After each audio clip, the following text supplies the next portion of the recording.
The following program is a West Tennessee PBS special presentation made possible through the generous financial support of viewers like you. Please visit westtnpbs.org and make a donation today so that we can continue to make local programs like this possible. Thank you.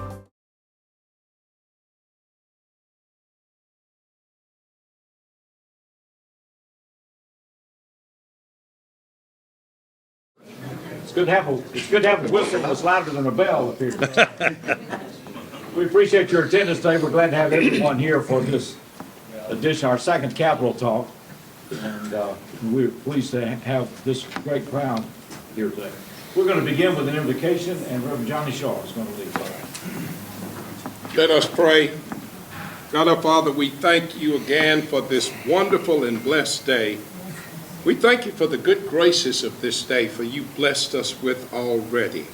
So God, we come now thanking you for allowing us to stand before you and to praise you and also ask for your blessings.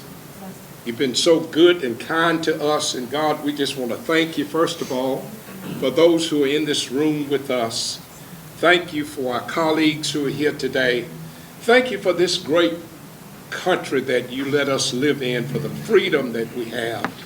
And God, we pray that you bless our leaders all over this country.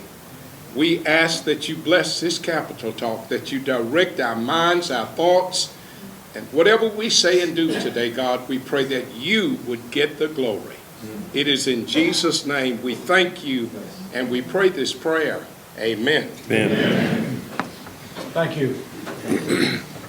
We appreciate your presence here today. And it's not to be taken for granted, as Johnny said in his prayer, that this is a special thing we have.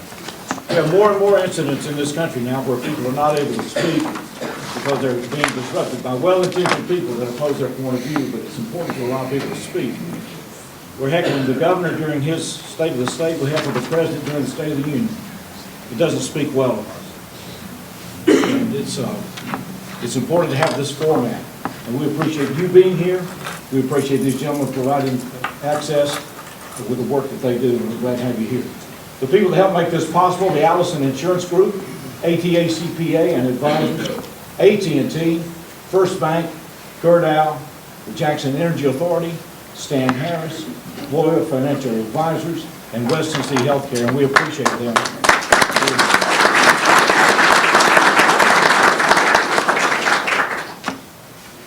There's a format, and yet, you want there to be open discussion. We'd like to hold it to one question per person as we get through, and we can start over if there are not any other questions. If there's a follow-up that you feel is important, certainly that would be important. This is not a debate. This is an opportunity to hear from people that have been elected to represent this community and to ask questions and hear what they have to say. And we appreciate them, and once again, we appreciate you being here. It's a very, very important function. Thankful to be in this country. We're going to begin with opening statements from each, and we will begin with State Representative Johnny Shaw. He was elected to represent District 80. That was in November of 2000. His legislative representation began in January of 2001. He's the Democrat. He represents portions of Madison County and Haywood County, along with most of Hardeman County. And Reverend Shaw, you got 3 minutes. Good to have you here. This is Representative Johnny Shaw. Thank you, and good morning once again. Let me begin by thanking you for having us, and thank you, those of you who live in District 80. Thank you for letting me serve you in the House of Representatives.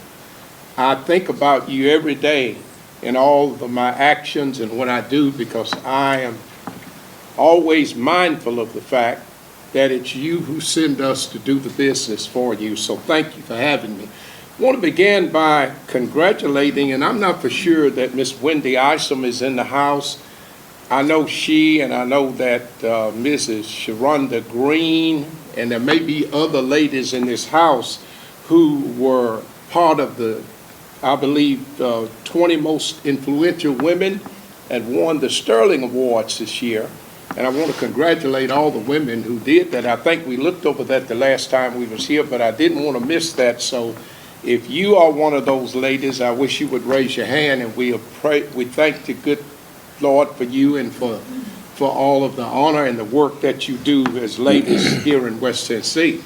In terms of the legislature, as always, there's always something to chuckle about as well as to be serious about in the state legislature. Had several people from West Tennessee to come up and visit with us this week. I see Boys and Girls Club. I remember they were here in Nashville this week, along with many of you who came by the office and greeted us, and we thank you for being there.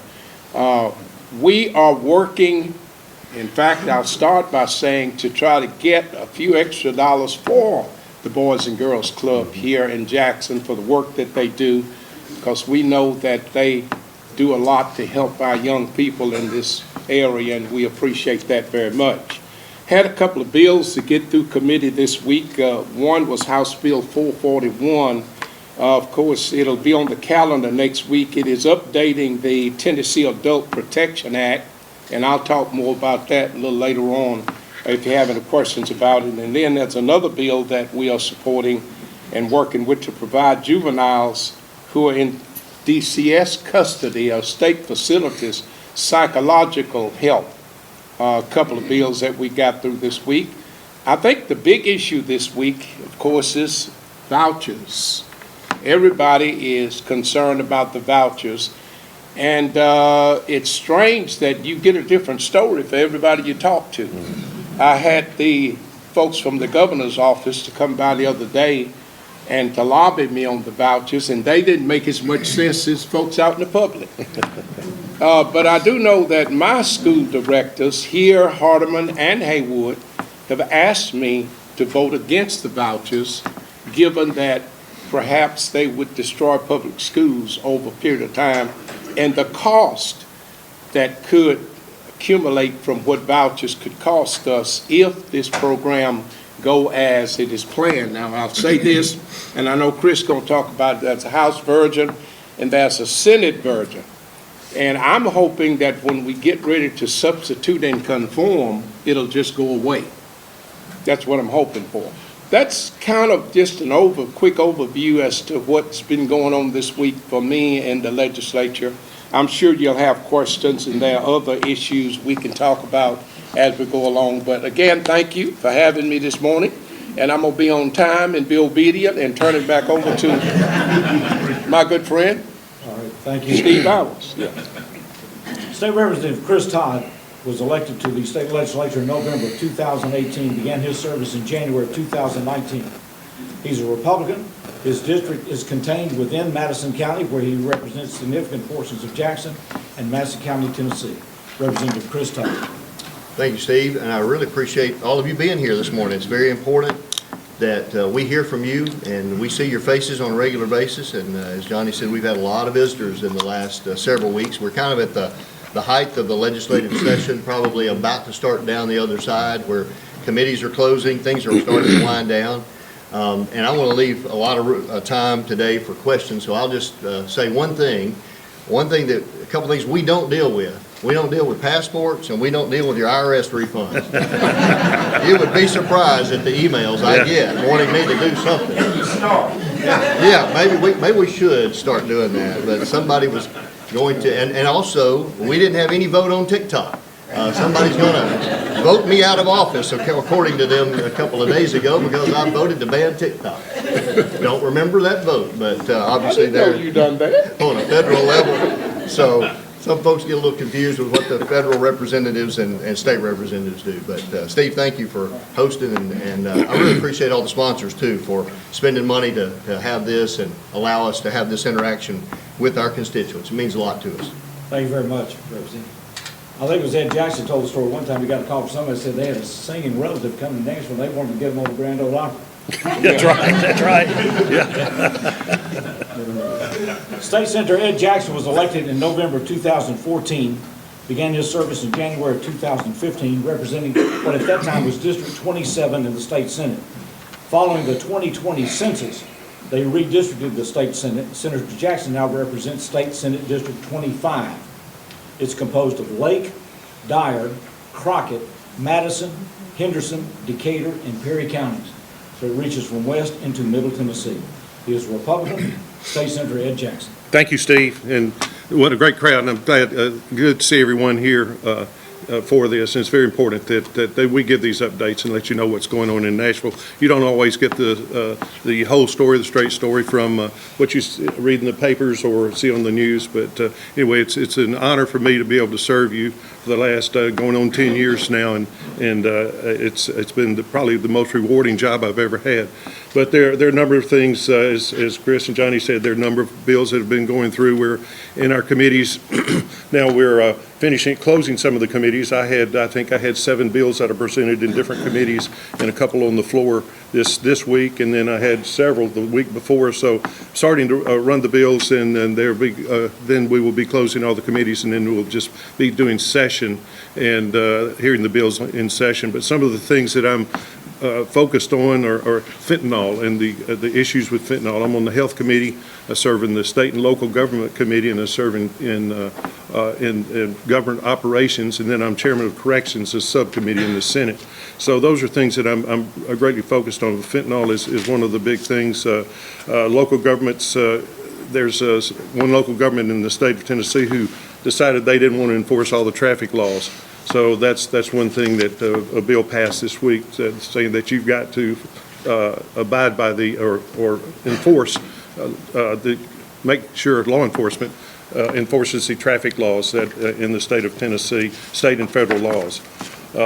There's a lifetime order of protection bill that if a convicted offender from, let's say, if protection for let's say legislation would prohibit a convicted offender from communicating with their victims for life if they were stalking someone. So that's a bill that passed. And joint resolution allows judges to deny bail for these charges of violent offenses of terrorism, second-degree murder, aggravated rape, and grave torture. Before, the only things that the DAs, that the judges could deny bail for was first-degree murder. So that's just one of the changes. And there are just a number of bills. School protection, that's one of the big things. We want to be sure that our substitute teachers, when they go in into the schools, that they get training. So there's a bill that said we want to be able to sure and train the substitute teachers in case of emergency. So those are just a few of the things that I have dealt with this week or this a couple of weeks. And so I think I've got stayed under 2, Steve, so thank you. All right. Second one in, we're doing pretty well so far. Okay, let's open this for questions. I'll just go. Thank you, Steve, and thank you all for being here again. This is a follow-up question that I asked last time you were here, last month, about the gas tax, and we supported that, passed that, and we still got one of the lowest gas tax in America, in the state of Tennessee. The question is it's major that we get this southern bypass extended to Highway 18, and we passed on this gas tax on the premises that we want to get monies to do this project. And the next thing you know, our favorite government up there, mothballed it for 10 more years, after spending millions of dollars of doing all these studies. So can y'all address that? It's a follow-up question from last month. I know that, like you said, it has been mothballed now. It's taken off because I know inflation has really hit the legislature. I mean, the city, county, the state hard as far as what the cost of infrastructure, highways, bridges, that type of thing.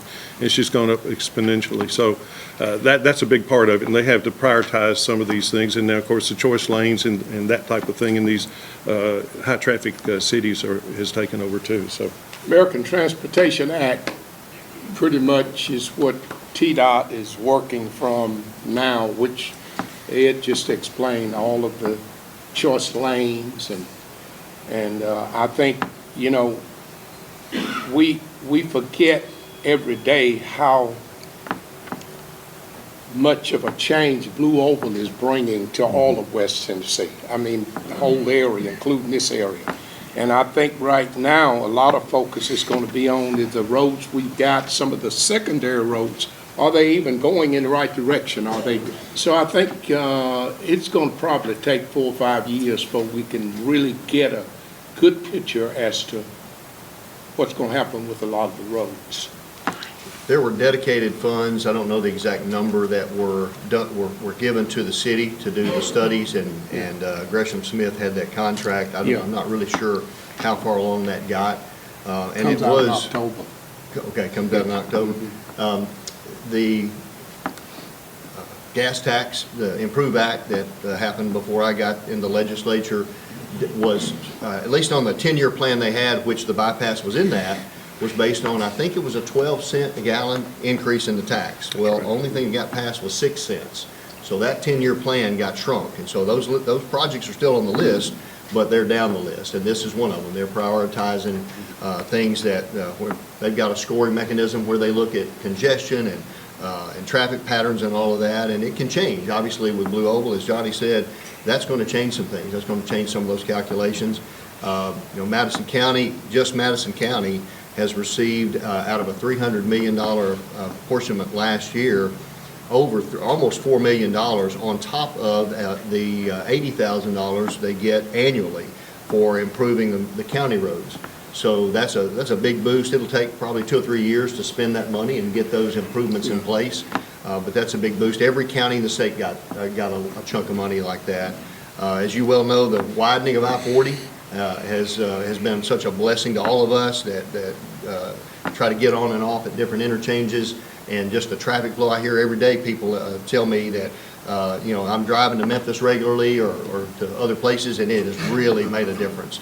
And that was, this last phase, we finished 5 months early. Our local Dement Construction Company built that section, and they finished 5 months early, did a fabulous job. Overall, over 7 years, it was almost $200 million put in all 3 of those projects, so big investment.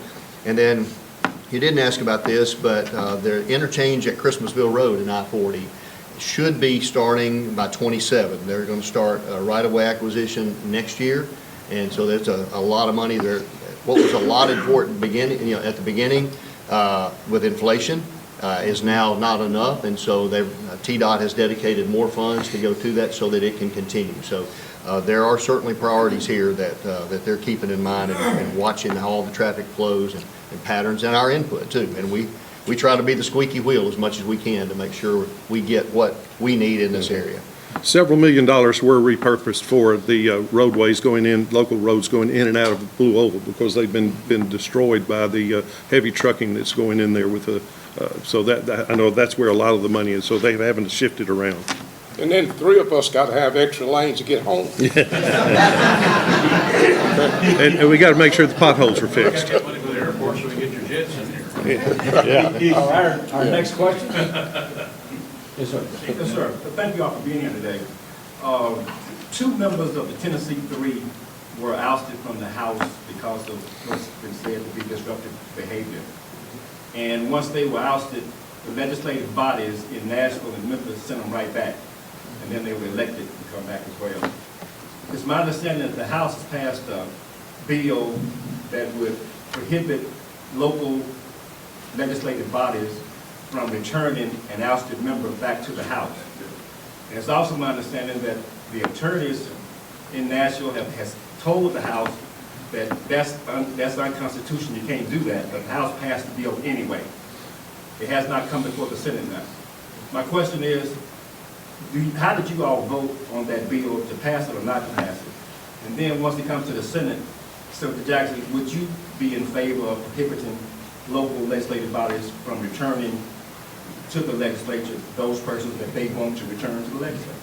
Well, I very much voted for it because I believe the Constitution is silent on that part. And I think that it's not unconstitutional. I never heard that argument at all, that it was unconstitutional, but know that a lot of folks in my district were very upset that those 2 counties returned those guys after what they did of commandeering the entire legislature and taking over and really putting a lot of people in harm's way, and trying to make sure that their voices were heard above 7 million other people, and that's not what we have in the legislature. And that's what folks that are very upset over and don't want. So I definitely supported it.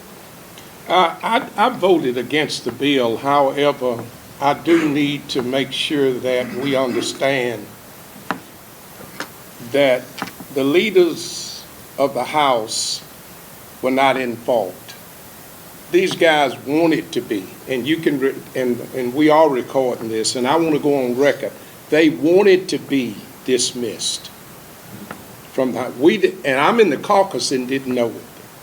They wanted to be dismissed for a purpose of proving some points.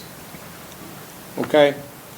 And what ticked me off, and I probably would have voted for it after I found out what happened, because what ticked me off was they wanted to use the public to make a point.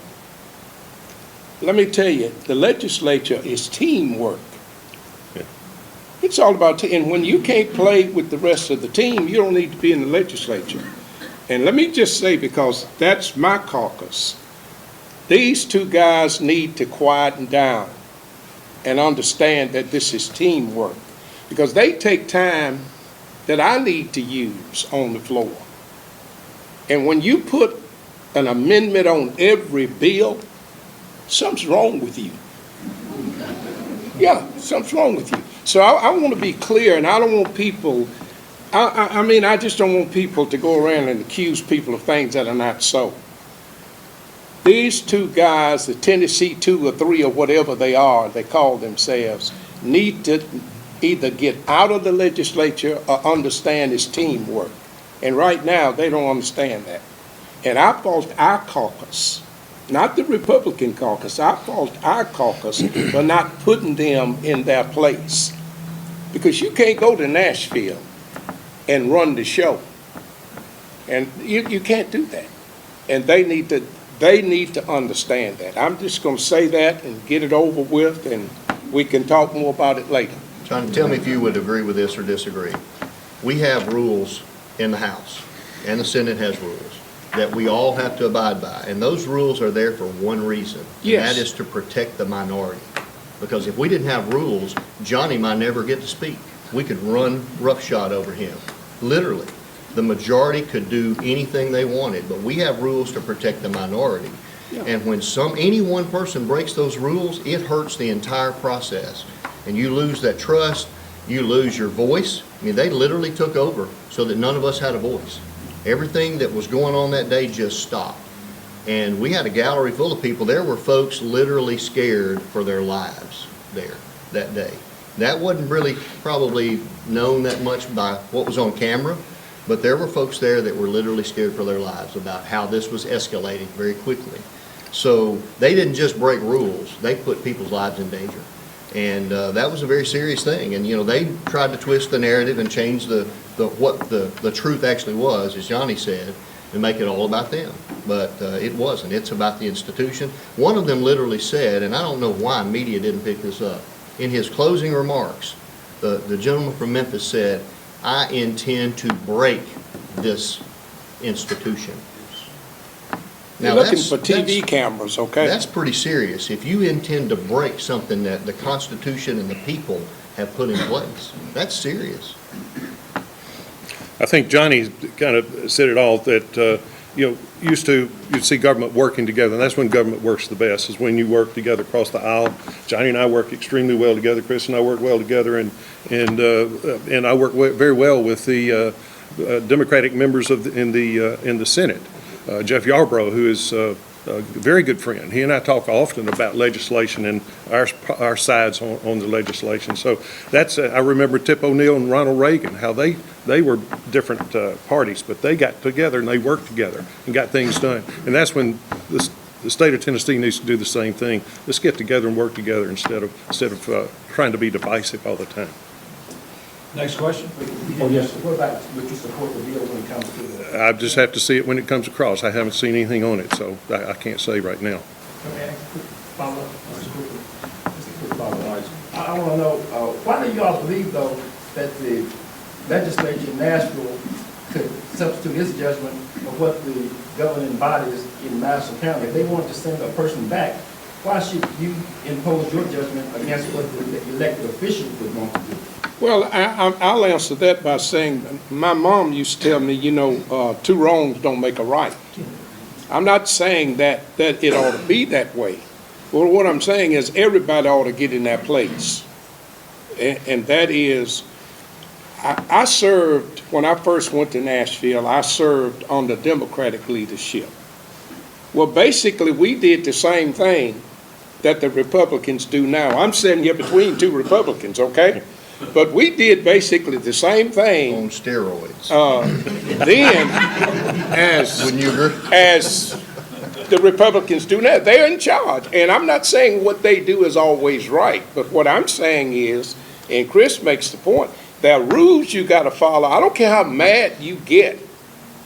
I don't care how upset you get about something else. And so when people do things like that, then the legislature will start doing things, they'll start passing bills they're probably not right either. I'm not saying that's the right bill to pass, because you're right, it ought to be left up to the local counties to decide who they want to serve. But if I keep going to Nashville disturbing the House, Madison, Hardeman, and Haywood County ought to get tired of me and stop sending me back and send somebody that won't do that. That's my point. And this discussion is getting all out of hand because everybody's lying about stuff. Truth is the truth. The House was wrong for passing that bill, but they were wrong for what they done. That's bottom line. Amen. Thank you, Steve. One of the things that we're concerned about is transparency. And first, Speak a little louder for us. I'm gonna give you a mic. One of the things that we're concerned about at the NAACP is the lack of transparency in regards to several issues that the legislature have made and voted on over the last several months. But we'd like to invite you guys to a 3 o'clock meeting on Saturday evening, sometime in the next couple of weeks, so we can talk to more people that needs to be heard in this area. The second thing is TSU changing up the board. You guys gave it Tennessee State University in Nashville. The records show that the state owes about $2 billion, not funding TSU over the years. You have completely changed the board. The president of the state, TSU is leading. These are things that we feel that is not best reflected of the state of Tennessee and how the legislature controls everything from schools to state. Harold, is there a question? Is there a question? The question is that why aren't you guys supporting Tennessee State University instead of changing its board of trustees so the state can control everything? Why are you so resistant to that? Because we have become Dr. Adams of this nation in terms of our bill. All right, thank you. Well, now, who said I wasn't supportive of Tennessee I State? didn't say that, I said the state legislature. Oh, well, I can't speak for the state legislature, but I'm in support of Tennessee State. First of all, getting their money. I'm also in support of them having a board, trustees, just like all the other schools, and run like other schools. But I haven't voted on that legislation, had not come to the House.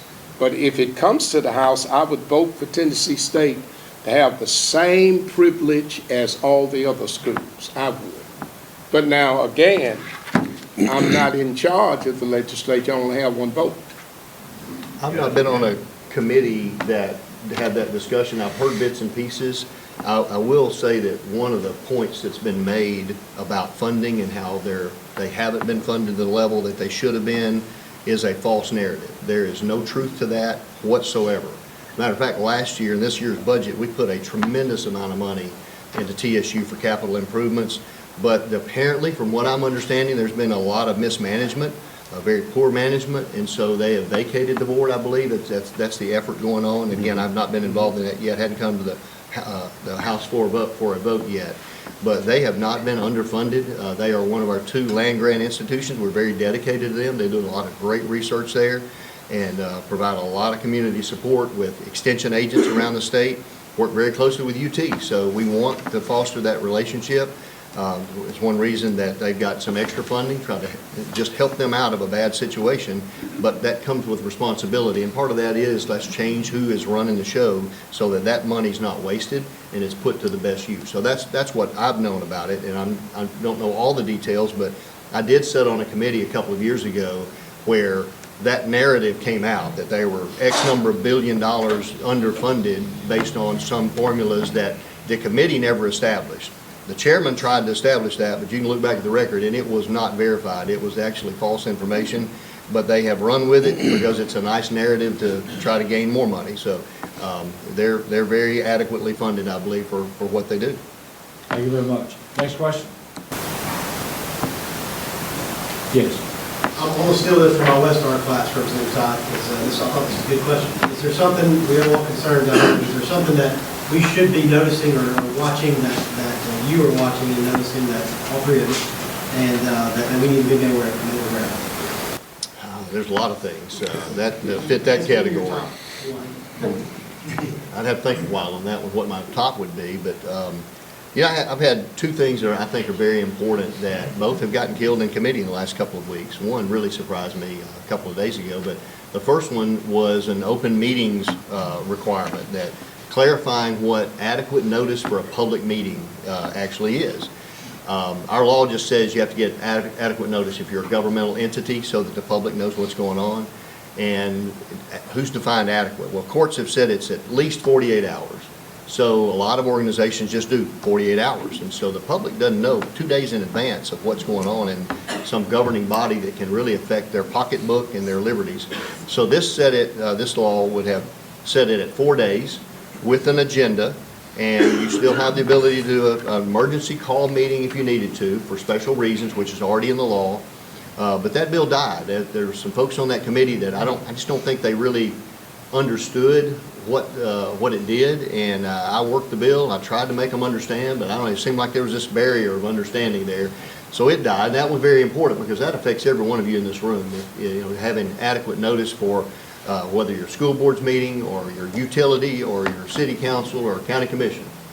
You need to know what's on their agenda so that you know whether to take off work to show up or not.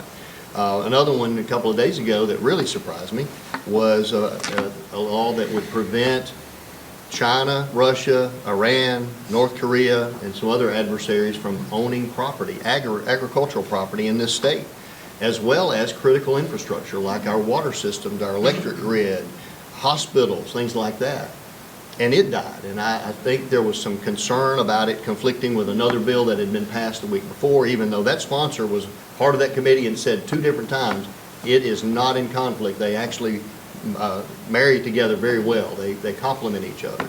So weird things can happen in committees. It depends on the day, depends on the hour, and the mood everybody's in, and whether they're really getting what you're saying or not.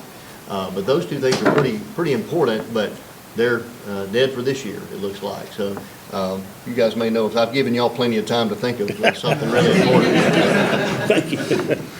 Yeah, I think healthcare is one of the big focuses, that things that we fall short on in mental health. And then, of course, hospitals in West Tennessee, we've had several to close, not just in West Tennessee, but across the state. Actually, 16, now 17. One just closed a couple of weeks ago up in upper East Tennessee. And so those are things we need to be focused on, because some of these rural counties that have lost 13 hospitals in rural counties in this state have these rural counties cannot afford to lose health care and hospitals because they won't grow. They've got to have it. And so those are things that I'm working on, focused on a lot, is health care and making sure we have good health care across Tennessee. We're not one of the best insofar as health care. We're one of the worst, and we're working on that. So reimbursements, that's the big part of that. Yeah. Reimbursements are huge. Chris just brought up the reimbursements, like, for example, West Tennessee Healthcare with TN. I think the reimbursement rate somewhere now 43-45%. Y'all might correct me on that. Of a dollar of what it costs them to provide a service to a patient. $1, they get about 43 cents back. If they don't have insurance or are not able to pay, then it goes into indigent care. Millions of dollars West Tennessee Healthcare spends on indigent care, people who can't afford to go to the hospital. get health care. So they go to the ER, and they have to treat them, whether they have money, have the funding or not. I would agree with both these gentlemen. Next question? Bipartisanship. Yes. Yeah. My question is involve what you're saying, Ed. And most of us in here, I can afford to take you three guys to lunch. I don't know that I can afford to take everybody here to lunch. Illegal immigration. You just mentioned 17 hospitals that closed. JR knows whatever's happening with them. Potential indigent care, not saying people don't have money, don't say that, but it I think is a concern to everybody. Our health care, you mentioned mental health too, schools, everything. And I know, as a Christian, we're told to love everybody. I do. But once again, I can take you three guys to lunch. I can't take the city of Jackson. What's the question? The question, what is going on up there? How many illegal immigrants have come to Tennessee? What do y'all know about that? The short answer is we don't know. Yeah. The federal government has been tight-lipped on what's coming to this state. They don't have to tell us, and they refuse to tell us. I was on a committee 2 or 3 years ago where we really dug into, it was really about refugees and the unaccompanied alien children that we had discovered were being dropped off in the state, flown in the middle of the night, literally the middle of the night, to hide it. And they wouldn't tell us anything. Catholic Charities wouldn't tell us anything. They're involved in it. They're making money off of this deal. They don't want you to know. We just don't know. It's a sad situation that we deal with. Even in McAllen, Texas, saw what they're doing, how they're processing them and making money off of this. On top of that, our federal government is literally flying 30,000 a month into this country from all over the world. They've got offices set up around the world, almost begging people to come in and let's see, do you qualify? Are you sure this hadn't happened to you? Oh, this has? Okay, then here, let me give you a plane ticket and some money and a cell phone, and we're going to drop you off in XYZ city. 30,000 a month. Are y'all getting any calls from school systems, healthcare, other entities that are being overwhelmed or overcrowded? The Department of Children's Services, I've talked to Commissioner Quinn, Margie Quinn, who's over that, commissioner of that, and they are getting unaccompanied minors into this state. They're having to house or oversee and take care of. So they're coming in here from these open borders we have is a disaster, and it's going to ruin this country if we don't get a handle on it. The two things you mentioned, the cost on health care and education, it's almost uncalculable. And 2 or 3 years ago in the city of Nashville, Davidson County, they were teaching kids from over 125 different languages. Now that's refugees and illegals as well. A lot of refugees which are legal, that they have settled in Davidson County. But I don't even know how you deal with that, how a school system deals with that. And it is such a political piece that everybody uses to their advantage. Nobody really knows the real truth about it. And that's both Democrats and Republicans. I've heard some of the biggest lies that have been told in the world about immigration. So nobody really knows the answer because everybody uses that for their own purpose. If you elect me, I'm going to do this if you elect me. And all I've heard this week on the House floor is the Biden administration. Well, it was the same way when it was the, what that other guy named? Okay? It was the same way. No, seriously, I'm saying it was the same way. So you hear a bunch of baloney about immigration. And yeah, it's a problem, but we ought to be working to fix the problems rather than blaming each other for what's going on. Because, you got to put yourself on both sides of the fence. If I was an immigrant, I'd want to be in a country and be free too. But then you ought to come right because we could use the labor if they did it right. Put these people to work and make them taxpayers. But nobody wants to do that. We just want to complain. So that's a Republican-Democrat book that's... I agree with you totally. Yes. But you could take, as the Bible says, take in strangers, love everybody. I agree with that. Yeah. You could take a person into your house, 2 or 3 or 4. Maybe you can't take 100. That's right. So it's not right or wrong. It's really numbers is all. Yeah. Thank you very much. Yeah. Next question? Do you have an update on the reevaluation, reappraisal bill as to whether or not that might pass this session? Like capping property tax increases? Well, the reappraisal cycles as far as adjusting Oh, cycles. okay, that's something separate. I don't don't know where that is. I don't either. I've got a bill that would cap property taxes, property tax increases. There's another bill that's similar, but it goes about it a different way, but we're hearing both of those are dead. Do you know the number, House bill number, Senate bill number? I didn't bring it with me this morning. Okay, I just if know you that could it's- call us and give it to us, we could find out. Matter of fact, we could find out for you Monday if you could just call and give us the bill number. Something very interesting along that line, the property tax cap that I have and the other one are both dead for a very silly reason, if you can believe it. About a week ago or a week and a half ago, somebody started putting out ads, digital ads in certain districts. You know, Adam Lowe, Senator Adam Lowe was one, because somebody showed me this. It said, Senator Adam Lowe supports unlimited property tax increases. We haven't even had a bill on the floor yet, or in a committee. Neither one of these bills is moving through committee, to my knowledge. Well, they won't now. I mean, they did that in enough districts where it's like, and these were people, apparently an organization that supports these bills. But I don't know why they would do that. It's really stupid on their part. And it is, I mean, it's just created enough negative that we're not going to deal with it. I don't care if it's a good idea or not, it's not going to This get a one vote. back over here somewhere. Yes, sir. I served with the State Department for a number of years, and I can tell you that immigration reform has been needed for about 40 years. Yeah. So my question deals with awareness, and this is to you, Representative Todd. The State Department of Commerce and Insurance is responsible for regulation of buildings and building codes within the state. Tennessee Code 13-7-114 says that agricultural buildings, both residential and non-residential, are exempt from permit requirements. Are you aware of the way that the State Department of Commerce and Insurance interprets that statute? I am not. I'm not aware of that at all. Okay, their interpretation is that that exemption only applies to zoning. Does not apply to actual construction of the building. The courts have ruled that the statute's pretty clear, but nobody's ever challenged the department on it. So, as I said, that's an awareness question. No one's ever brought that to us. I mean, we quite often get something from a constituent that says this is a gray area that needs to be clarified. And we quite often will run a bill to just say very explicitly, so they can't misinterpret it, this is what you have to do.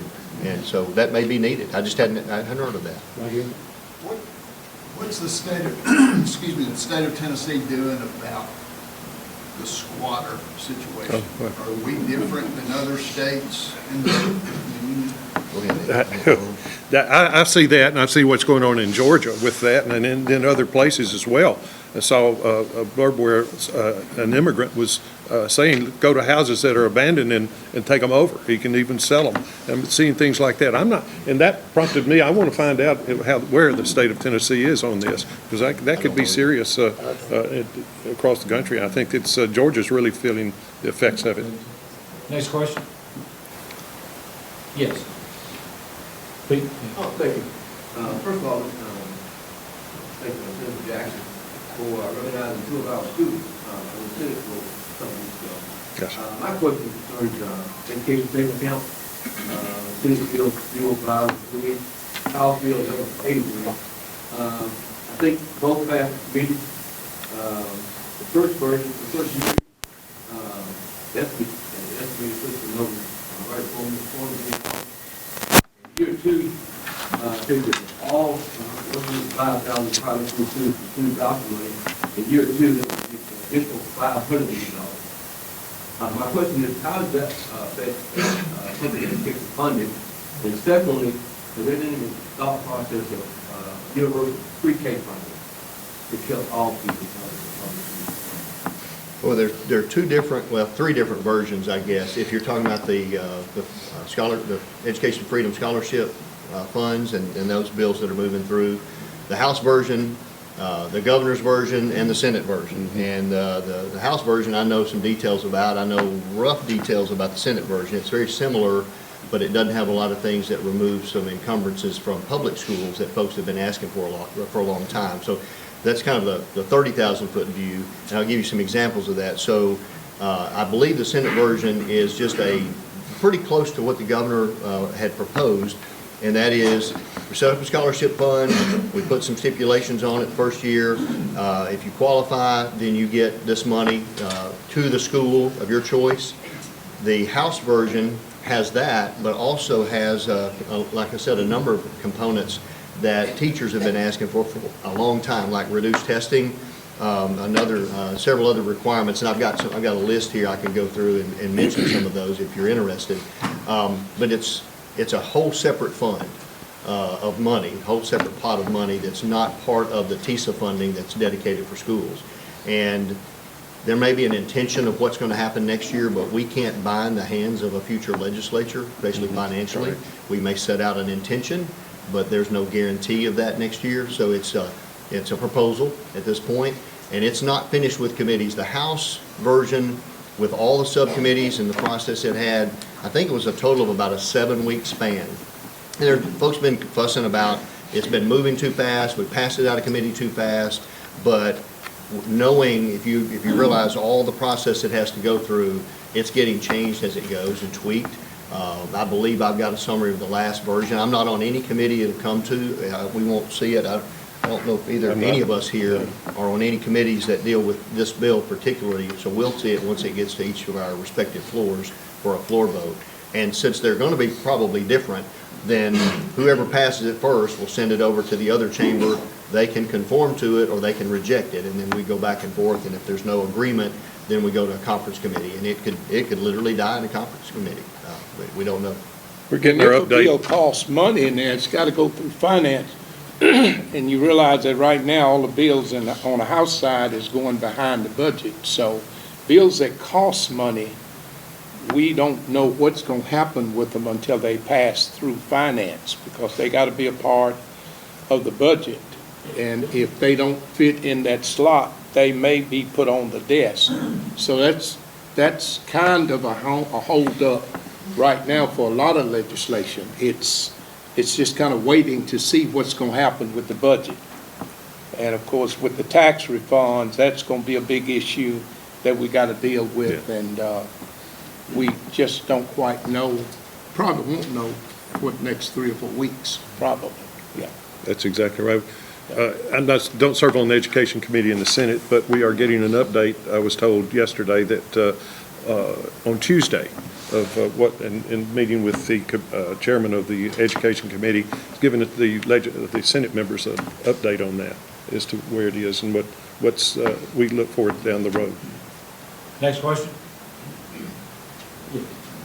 I want to thank each one of you for coming. I really appreciate this opportunity to have you say to the public what you've been doing. I have a little understanding about what you do in backplay and business. I know you leave your jobs behind.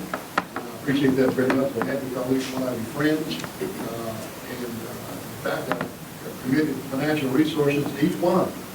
And I'm happy to do so, and we'll do so again. The question is this, Steve.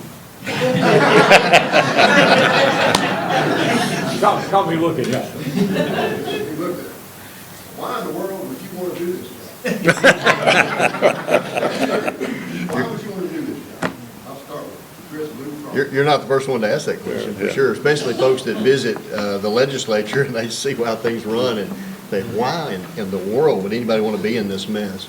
As a small business owner, I was involved in legislation and movements about legislation maybe 1 or 2 days a year, quite frankly, for several years. And it really got me interested in the process, and I learned a lot in that and seeing how, at that time, Representative Eldridge and our senators reacted to bills and how a group, an organization representing a lot of individuals across the state could have a voice. Saw some really neat things happen with that interaction, and realized that, one person can make a difference. And I just felt like at the time, now over 6 years ago, for some reason, the Lord called me to run for this office. I'd never really thought about doing that. And it was out of the blue. My wife thought I was nuts, and probably still does to some degree for doing that. But I didn't think I was called to win necessarily, but to run. And fortunately, the folks decided that I would represent them in Nashville very well, and I was very appreciative of that. And I'm always appreciative of them sending me back.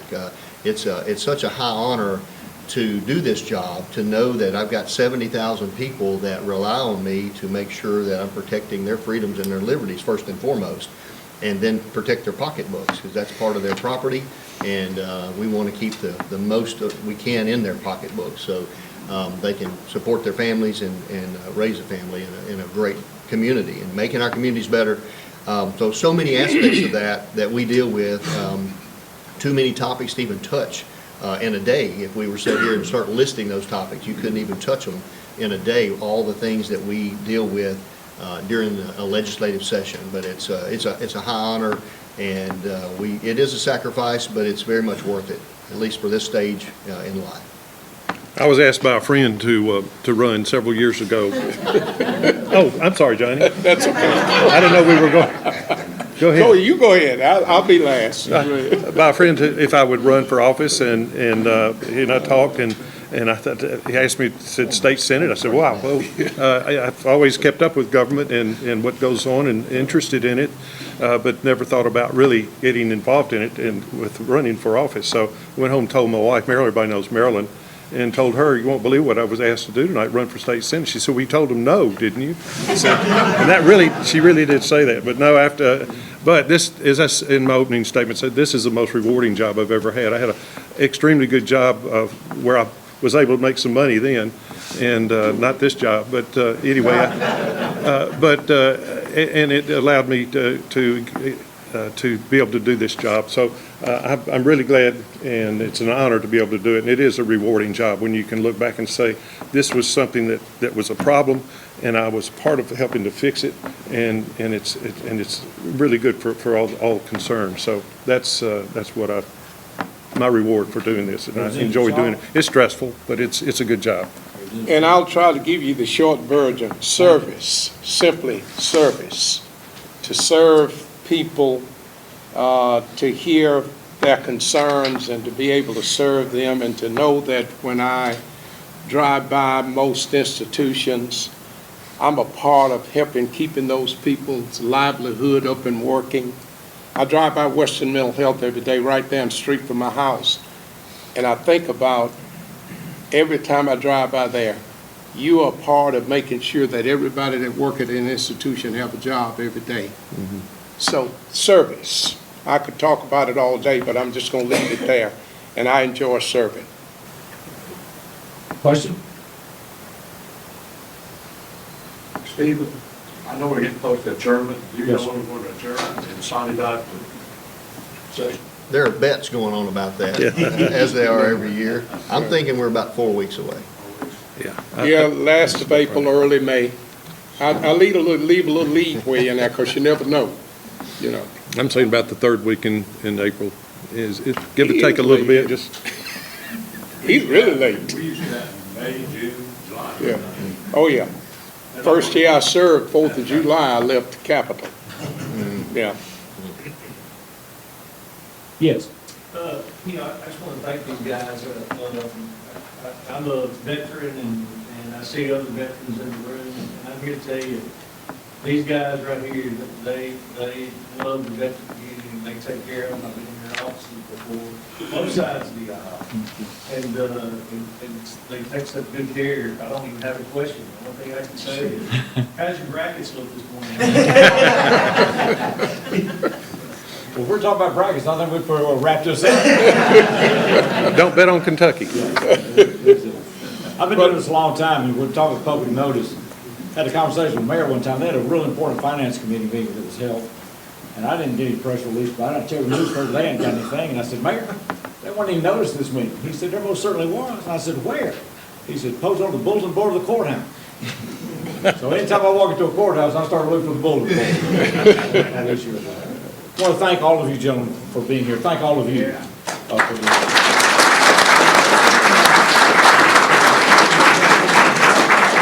Once again, we want to thank our sponsors, West Tennessee Healthcare, Voya Financial Advisors, Stan Harris, the Jackson Energy Authority, Gerdau, First Bank, AT&T, and ATA-CPA Advisors, and the Allison Insurance Group, as well. Our next Capital Talk will be at the Chamber Member Breakfast. That will be Friday, April the 26th. That will start at 7:30 and go till 9 at Union University's Carl Grant Event Center. It's a members-only event, $20 to attend, and so just keep that on your calendar. Thank all of you for being here. Thank you, gentlemen, very much. Y'all have a blessed day. The program you've been watching was made possible through the generous financial support of West Tennessee PBS viewers like you. Please visit westtnpbs.org and make a donation today so that we can continue to make local programs like this possible. Thank you.